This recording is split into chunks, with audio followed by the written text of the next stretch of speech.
My dear aspirants, good morning. This is Gopalappa, Faculty of Biology. నేను ప్రగతి అవనిగడ్డ ఆదిత్య కాకినాడ మరి స్టేట్లో number of ఇన్స్టిట్యూట్లో work చేస్తున్నాను బయాలజీ ఫ్యాకల్టీగా. మరి ఇప్పుడు ఎన్సిటి బయాలజీ మనం బాగా అర్థం చేస్తే 2018 డిఎస్సి 2018 డిఎస్సిలో మీరు దాదాపుగా చాలామంది 8th క్లాస్ వరకే చదివారు. కానీ more than 70% of the questions are given from the 8th and 9th textbooks. 10th క్లాస్లో కూడా ఎంటర్ అయ్యాడు. అది ఎక్కడ అనువంశికత అనే లెసన్లో ఎంటర్ అయ్యాడు. బాగా అబ్జర్వ్ చేయండి. చార్లెస్ లైవ్ రాసిన గ్రంథం ఏంటి అనే దానిలో ఎంటర్ అయ్యాడు. అంటే ఇక్కడ ఏం చెప్తున్నామంటే మనము ప్రతి ఒక్క టాపిక్ 10th క్లాస్ వరకు కూడా నేర్చుకోవాల్సి ఉంటుంది. అయితే బయాలజీలో టాపిక్స్ ఏంటి అనే దాని గురించి చూద్దాం. ఫస్ట్ ఆఫ్ ఆల్ విజ్ఞాన శాస్త్రం అంటే ఏమిటి? విజ్ఞాన శాస్త్రం అంటే ఏమిటి? What is science? Second one కణ చరిత్ర, history of the cell. Third one జీవులలో వైవిధ్యము, బయోడైవర్సిటీ ఇన్ ఆర్గానిజమ్స్. ఇందులో మనకి మొక్కల ప్రపంచము, జంతు ప్రపంచము అనే లెసన్స్ వస్తాయి.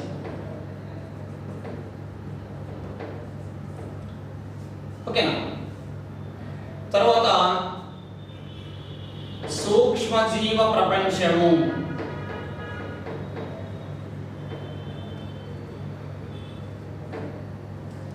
Microbial world. తర్వాత మన ఆహారము,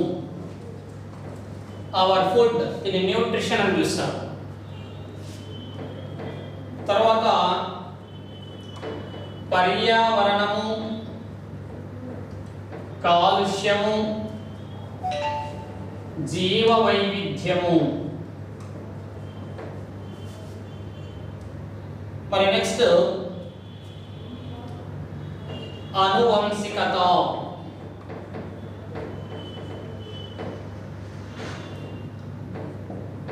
సహజ వనరులు,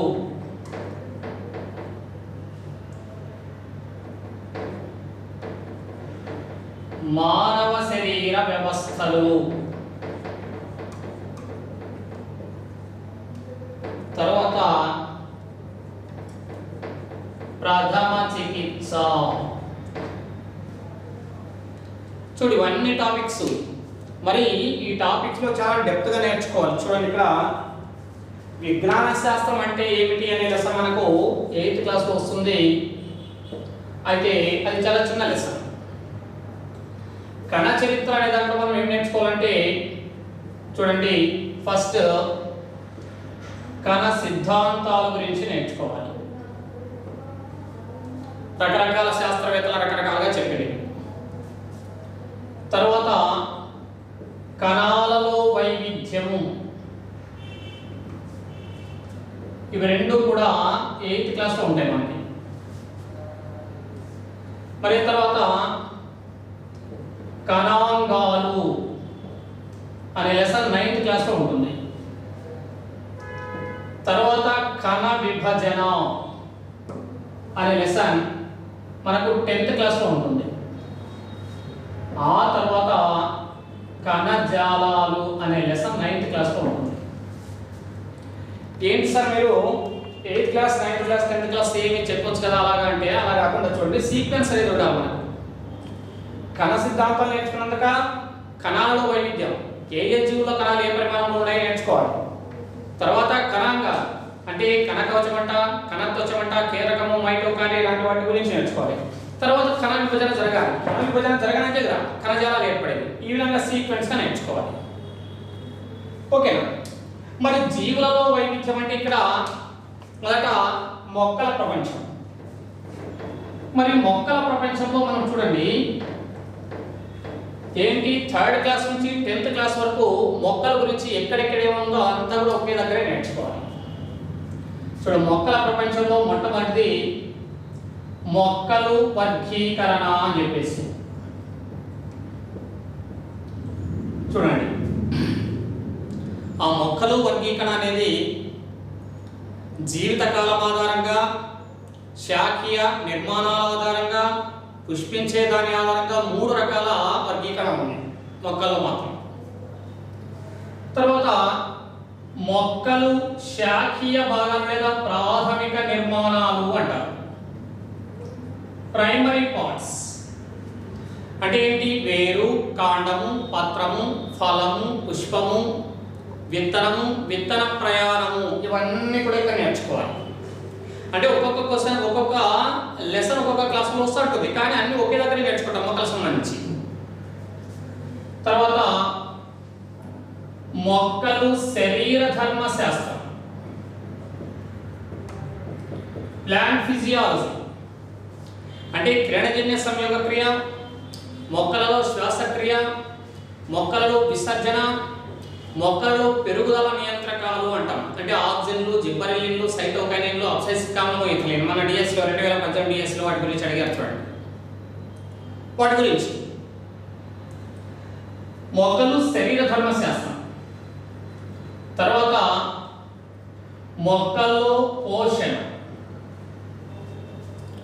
మొక్కలలో పోషణ గురించి నేర్చుకోవాలి. రకరకాల శాస్త్రవేత్తలు రకరకాలుగా చెప్పారు. రకరకాల పోషణ అంటాం. అంటే కీటకాహార భక్షణ, స్వయం భక్షణ, మరి సహజీవనము, మరి ఈ విధంగా రకరకాల పోషకాల పోషణ అనేది ఉందన్నమాట ఇక్కడ. తర్వాత వ్యవసాయం. ఈ వ్యవసాయం గురించి మనకి 8th క్లాసు అంటే 5th class, 8th class, 9th క్లాస్లో ఉంటుంది. వ్యవసాయం గురించి నేర్చుకోవాలి, ఆధునిక సవాళ్ళ గురించి కూడా నేర్చుకోవాలి. ఈ విధంగా మొక్కల గురించి మొత్తం నేర్చుకోవాలి. మరి అంటే ఇది 3rd క్లాస్ నుంచి 10th క్లాస్ దాకా అన్ని కూడా వస్తాయి అన్నమాట దీంట్లో. మరి తర్వాత అదేవిధంగా జంతు ప్రపంచం. జంతు ప్రపంచంలో కూడా మొట్టమొదటి ఏంటి? జంతువులు వర్గీకరణ. జంతువులు వర్గీకరణ. మరి తర్వాత జంతువులు నోటి భాగాలు, ఆహార సేకరణ. జంతువులు నోటి భాగాలు, ఆహార సేకరణ. అదేవిధంగా జంతువులు ఆవాసం, జంతువులు రైతు మిత్రులు,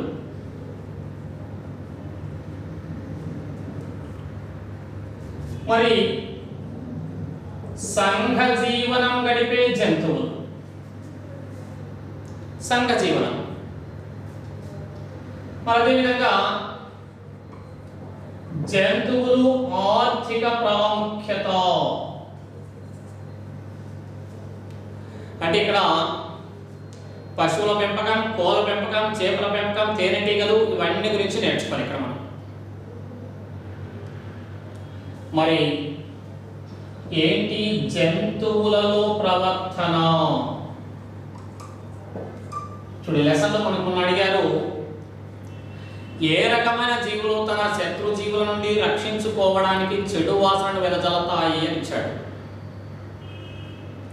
Tasmanian devil, bombardier beetle. Tasmanian devil అనేది క్షీరదం అయితే బాంబార్డియల్ బీటిల్ అనేది కీటకం.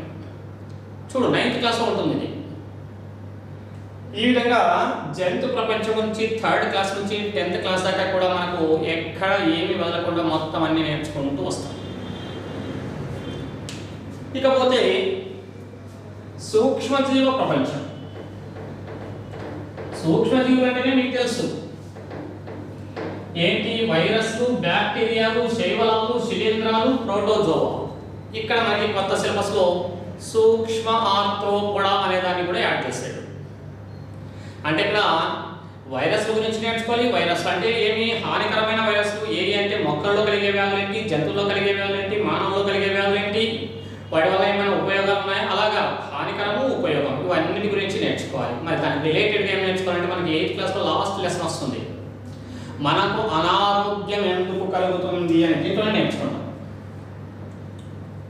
మనకు అనారోగ్యం ఎందుకు కలుగుతుంది అని మొత్తం 8th క్లాస్లోనే ఉంటుంది ఇదంతా.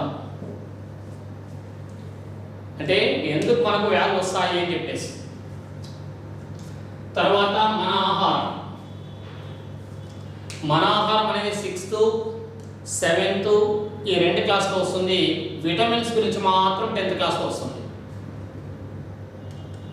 మరి ఆ యొక్క మనం ఏ ఆహారం తీసుకోవాలి, carbohydrates, proteins, fats, minerals, vitamins ఇవన్నీ గురించి నేర్చుకుంటూ వాటి లోపం వల్ల వచ్చే వ్యాధులు ఏంటి, మరి జంక్ ఫుడ్స్ అంటే ఏంటి, సంతులిత ఆహారం అంటే ఏంటి, మరి పీచు పదార్థాలు అంటే ఏంటి, ఇలాగా వెజిటబుల్ కార్వింగ్ అంటే ఏంటి, ఇలాగా అన్ని గురించి నేర్చుకోవాలి. మరి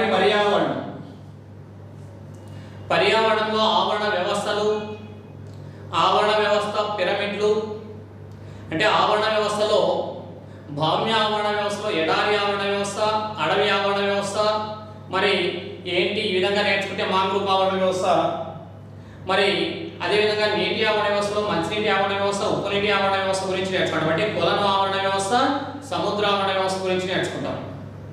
అదేవిధంగా కాలుష్యం, గాలి కాలుష్యము, నీటి కాలుష్యము, నేల కాలుష్యం. గాలి కాలుష్యం, నీటి కాలుష్యం గురించి మనకు 8th 9th క్లాస్లో అంటే 9th క్లాస్లో ఉంటే నేల కాలుష్యం 10th క్లాస్లో వస్తుంది.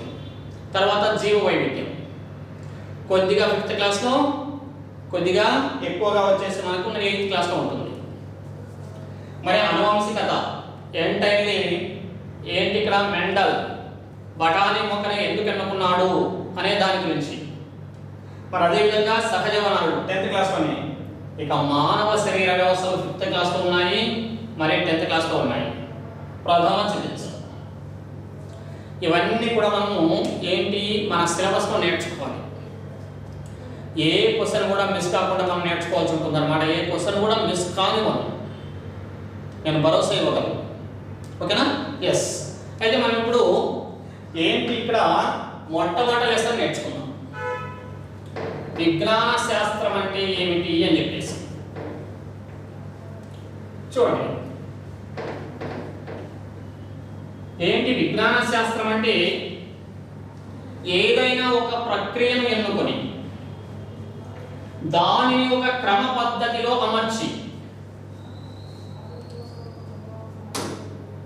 ఏదైనా ఒక ప్రక్రియను ఎన్నుకొని దానిని ఒక క్రమ పద్ధతిలో అమర్చి ప్రయోగాలు నిర్వహించి ఫలితాలను రాబట్టే ప్రక్రియను ఏమంటామంటే విజ్ఞాన శాస్త్రము అంటారు. మొన్ననే మనకు చంద్రయాన్ 2 అంటే ఊరికే ఉన్నటువంటి దాన్ని పంపించారా? లేదు. ఒక ప్రక్రియను చంద్రయాన్ 2 అనే దాన్ని మనము పంపాలి అని చెప్పేసి మన ఇస్రో వాళ్ళు అంటే మన ఇండియన్ సైంటిస్ట్ అందరూ అనుకున్నారు, ఆస్ట్రోనామికల్ సైంటిస్ట్స్. మరి ఒకే అనుకున్నారా? ఆ ప్రక్రియ ఎన్నుకున్నారు. దానికి ఏమేమి కావాలి, ప్రక్రియను ఎన్నుకొని దాన్ని ఒక క్రమ పద్ధతిలో అమర్చారు. ఏంటి ఒకదాని తర్వాత ఒకటి ఏ విధంగా ప్రయోగాలు నిర్వహించాలని క్రమ పద్ధతిలో అమర్చారు.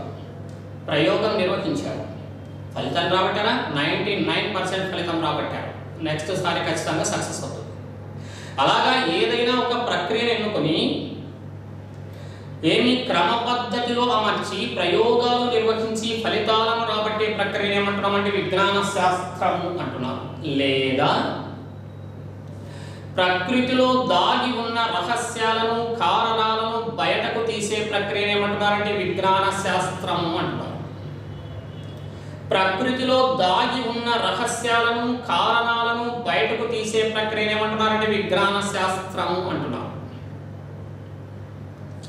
మరి ఏంటంటే ప్రకృతిలో దాగి ఉన్న రహస్యాలను ఇవన్నీ బయటకు తీసేది ఏది అంటే, ఫర్ ఎగ్జాంపుల్ ఎప్పుడో తిరునాళ్ళలో ఒక 2 సంవత్సరాల వయసులో ఒక పిల్లవాడు తప్పిపోయి ఉంటాడు.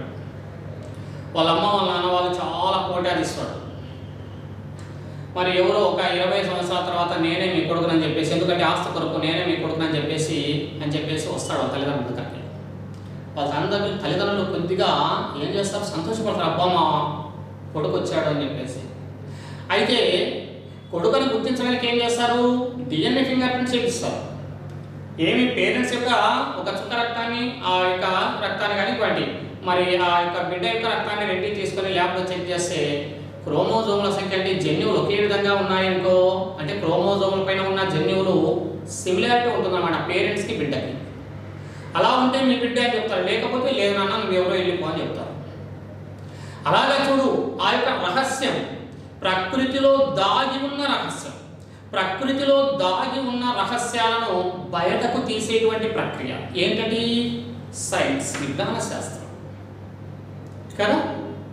ఈ విజ్ఞాన శాస్త్రం DNA ఫింగర్ ప్రింటే లేదనుకో ఏమీ అని గుర్తించడానికి కూడా కాదు. ఓకేనా? ఎస్. మరి విజ్ఞాన శాస్త్రం గురించి ఒక ఇద్దరు శాస్త్రవేత్తలు ఏమి యొక్క రకరకాలుగా ఏమి చెప్పారన్నమాట చూద్దాం. చూడు, ఇక్కడ సరిదిద్దబడిన తప్పుల చరిత్రే, సరిదిద్దబడిన తప్పుల చరిత్రే విజ్ఞాన శాస్త్రము అన్న శాస్త్రవేత్త ఎవరంటే కార్ల్ పావర్. సరిదిద్దబడిన తప్పుల చరిత్రే విజ్ఞాన శాస్త్రము అన్న శాస్త్రవేత్త ఎవరంటే కార్ల్ పావర్. సరిదిద్దబడిన తప్పుల చరిత్ర కరెక్ట్. చూడండి, మనం చదువుకునేదాం, మీరు చదువుకునేటప్పుడైనా సరే గ్రహాలు ఎన్నింటి ఏమి చెప్పేవాళ్ళం, మనం 9 అని చెప్పేవాళ్ళం. ఫ్లూటో చివరి గ్రహం అని చెప్పేవాళ్ళం. కానీ ఇప్పుడు ఏం చెప్తున్నారు అంటే ఏమి, రీసెంట్ సైన్స్ ఏం చెప్తుంది, ఫ్లూటో అనేది గ్రహం కాదు అని చెప్తుంది. అంటే చూడు, అప్పుడు గ్రహం అని నిరూపించిన శాస్త్రవేత్తలే మరి దాని మీద అనేక ప్రయోగాలు చేసి చివరకు ఫ్లూటో గ్రహం కాదని చెప్తున్నాడు. అలాగా సరిదిద్దబడిన తప్పుల చరిత్రే విజ్ఞాన శాస్త్రం అన్న శాస్త్రవేత్త ఎవరంటే కార్ల్ పావర్. ఓకేనా? ఎస్. మరి మరొక శాస్త్రవేత్త తన పరిశోధనలో ఏంటి, తన పరిశోధనలో ప్రతి సంవత్సరము పాత విషయాలను తొలగించి కొత్త విషయాలను చేరుస్తానని తెలిపిన శాస్త్రవేత్త ఎవరంటే ఐన్స్టీన్. ఎవరు? ఐన్స్టీన్. తన పరిశోధనలో ప్రతి సంవత్సరము పాత విషయాలను తొలగించి కొత్త విషయాలను చేరుస్తానని తెలిపిన శాస్త్రవేత్త ఎవరంటే ఐన్స్టీన్. చూడండి, మనము ఎప్పుడో ఓల్డ్ సిలబస్ చదువుకుంటూ ఉంటాం, మారింది. ఫర్ ఎగ్జాంపుల్ చూడండి, పాత సిలబస్లో హృదయ స్పందన అనేది చూడండి, మానవుని హృదయ స్పందన ఎలాగా ఉండేది అని చెప్పేసి పాత సిలబస్లో 1వ సంవత్సరంలో ఎలా ఉంటుంది, అప్పుడే పుట్టిన పిల్లవాళ్ళు 1వ సంవత్సరంలో, 7వ సంవత్సరంలో, 14వ సంవత్సరంలో ఇలాగా ఉండేది. మరి ఇప్పుడు అబ్జర్వ్ చేయండి, పుట్టిన నుంచి 3 నెలల వరకు, 3 నుంచి 6, 6 నుంచి 12 నెలల వరకు ఇలాగ మారింది. అంటే కొత్తదాన్ని మనం తీసుకోవాలి, పాతదాన్ని తొలగించాలి. అలాగా తన పరిశోధనలో ప్రతి సంవత్సరము పాత విషయాలను తొలగించి కొత్త విషయాలను చేరుస్తారని తెలిపిన శాస్త్రవేత్త ఎవరంటే ఐన్స్టీన్. ఓకేనా? ఎస్. మరి తర్వాత చూడండి, ఇలాగా విజ్ఞాన శాస్త్రంపై రకరకాల శాస్త్రవేత్తలు రకరకాల ప్రయోగాలు చేశారు. చూద్దాం ఇప్పుడు. ప్రకృతిలో నివసించే జీవుల జీవన విధానం గురించి పరిశోధన చేసే శాస్త్రవేత్తలు ఏమంటారు అంటాడు. ప్రకృతిలో నివసించే జీవుల జీవన విధానం అంటే చూడండి, చెట్లపై నివసించే పక్షులు, గాలిలో ఎగిరే సీతాకోక చిలుకలు, నీటిలో ఈదే చేపలు, ఇలాగా ప్రకృతిలో నివసించే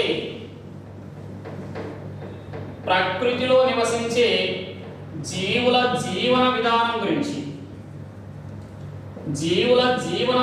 గురించి పరిశోధన చేసే శాస్త్రవేత్తలు ఎవరంటే పర్యావరణ శాస్త్రవేత్తలు లేదా ఎకాలజిస్ట్స్ అన్నమాట. ఎందుకు ఇంగ్లీష్లో కూడా రాస్తానంటే ఇంగ్లీష్లో కూడా ఇచ్చారు మనకి, రెండు గుర్తుపట్టాలి. ఎందుకంటే ఇప్పుడు చెప్తాను, ఏ క్వశ్చన్ అడిగారు ఇంగ్లీష్లోది అంటే మనకు తెలుగు మీడియంలో కూడా ఇంగ్లీష్ వర్డ్ అడిగాడు, ఏంటనే చెప్తాను మరి. అలాగా ప్రకృతిలో నివసించే జీవుల జీవన విధానం గురించి అధ్యయనం చేసే శాస్త్రవేత్తలు ఎవరంటే పర్యావరణ శాస్త్రవేత్తలు లేదా ఎకాలజిస్ట్స్. తర్వాత భూమి లోపల దొరికే ఖనిజాలు, శిలలు, అంటే భూమి లోపల దొరికే ఖనిజాలు, శిలలు, లోహాలు ఇలాంటి వాటి గురించి అధ్యయనం చేసే శాస్త్రవేత్తలు ఎవరంటే భూగోళ శాస్త్రవేత్తలు లేదా జియాలజిస్ట్స్ అన్నమాట. భూమి లోపల ఇప్పుడు చెప్తూ ఉంటారు, భూమి లోపల పలానా ప్రదేశంలో బంగారం ఉంది, పలానా ప్రదేశంలో వజ్రాలు ఉన్నాయని చెప్తూ ఉంటారు కదా. మరి ఆ విధంగా భూమి లోపల దొరికేటువంటి ఖనిజాలు, శిలలు, లోహాలు ఇలాంటి వాటి గురించి అధ్యయనం చేసే శాస్త్రవేత్తలు ఎవరంటే భూగోళ శాస్త్రవేత్తలు లేదా జియాలజిస్ట్స్. అదేవిధంగా భూమికి ఆవల గల నక్షత్రాలు, గ్రహాలు, గెలాక్సీలు అంటాడు. అంటే మిలమిలలాడే నక్షత్రాలు, గ్రహాలు, గెలాక్సీలు అన్నిటి గురించి అధ్యయనం చేసే శాస్త్రవేత్తలు ఎవరంటే ఖగోళ శాస్త్రవేత్తలు లేదా ఆస్ట్రోనాట్స్ అన్నమాట. Astronomical scientists. ఇలాగా భూమికి ఆవల గల నక్షత్రాలు, గ్రహాలు అన్నిటి గురించి అధ్యయనం చేసేవారు కదా. ఈ విధంగా మరి వివిధ రసాయనాల చర్యాశీలత గురించి అధ్యయనం చేసే శాస్త్రవేత్తలు రసాయన శాస్త్రవేత్తలు లేదా కెమిస్ట్స్. వివిధ రసాయనాల చర్యాశీలత గురించి, ఏ రసాయనానికి ద్రవీభవన స్థానము, బాష్పీభవన స్థానం ఏ విధంగా ఉంటుంది, అవి దేనిపైన పనిచేస్తాయి, ఎప్పుడు రంగు మారుతుంది, ఇలాగా రకరకాల వాటి యొక్క రసాయనాల చర్యాశీలత గురించి అధ్యయనం చేసే శాస్త్రవేత్తలు ఎవరంటే రసాయన శాస్త్రవేత్తలు లేదా కెమిస్ట్స్. ఓకేనా. మరి వృత్తాకార మార్గంలో తిరిగే వస్తువుల చలనాల గురించి అధ్యయనం చేసే శాస్త్రవేత్తలు ఎవరంటే ఆధునిక భౌతిక శాస్త్రవేత్తలు, అనుభౌతిక శాస్త్రవేత్తలు అంటే న్యూక్లియర్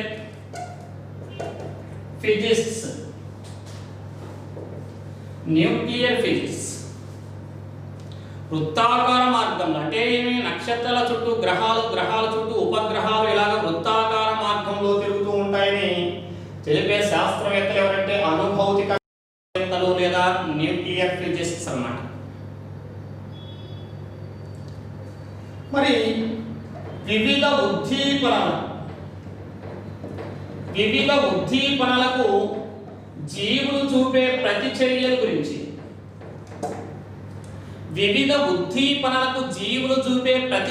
గురించి అధ్యయనం చేసే శాస్త్రవేత్తలు ఎవరంటే జీవ శాస్త్రవేత్తలు, బయాలజిస్ట్స్. వివిధ ఉద్దీపనలు కాంతికి మొక్కలు చూపే ప్రతిచర్యను కాంతి అనువర్తితం అంటారు. భూమి ఆకర్షణ శక్తికి అనుగుణంగా మొక్కల్లో వేరు వ్యవస్థ పెరగడాన్ని ఏమంటున్నామంటే గురుత్వాకర్షణ అంటే గురుత్వానువర్తితం అంటారు. ఇలాగా రకరకాలుగా జీవులు ఉద్దీపనలకు ప్రతిచర్యలు చూపడాన్ని ఏమంటున్నారంటే చెప్పేటువంటి శాస్త్రవేత్తలు ఏమంటారంటే జీవ శాస్త్రవేత్తలు లేదా బయాలజిస్ట్స్ అంటారు. ఈ విధంగా రకరకాల శాస్త్రవేత్తలు రకరకాల వాటిపై పరిశోధన చేసి యొక్క విజ్ఞాన శాస్త్రాన్ని తారాస్థాయికి తీసుకెళ్తారు.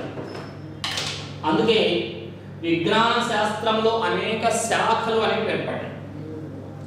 ఇలాగా రకరకాల శాస్త్రవేత్తలు విజ్ఞాన శాస్త్రంపై రకరకాలుగా పరిశోధన చేసి విజ్ఞాన శాస్త్రాన్ని తారాస్థాయికి తీసుకొని పోయారు.